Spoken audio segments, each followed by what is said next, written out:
Hi everyone, welcome to Daily Tech Tutor. Today, I'll guide you through how to write an Internal Revenue Service tax refund inquiry letter. An important way to follow up on your delayed tax refund and ensure that the authority has all the information to process your refund promptly. You'll need to start by including your personal details at the top of the letter. Write your full name, address, city, state, and zip code, followed by your phone number and email address. Don't forget to mention the date you are writing the letter.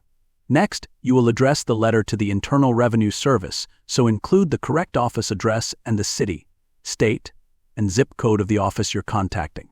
In the subject line, clearly state that you're inquiring about a delayed tax refund. Finally, begin the body of your letter with a formal greeting, "Dear Sir, Madam." This ensures a professional tone as you explain your situation. After that, write, "I am writing to inquire about the status of my tax refund for the tax year as I have yet to receive it. I filed my tax return on filing date and expected the refund to be processed within the usual time frame. My tax return was filed under the name, your name, with Social Security number. I would appreciate any updates regarding the delay and when I can expect to receive my refund. Enclosed are copies of my tax return and any relevant correspondence for your reference.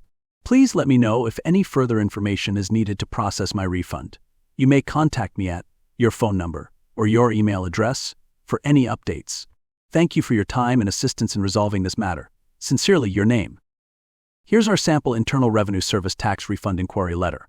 You'll notice how it clearly states your concern about a delayed tax refund, providing important details like your filing date, tax year, and your personal information for easy reference.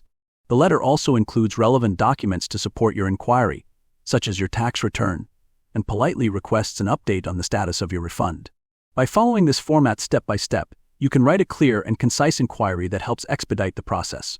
This letter ensures that your request is professional and that you've included all necessary details for a quick resolution. And with that, I end this video.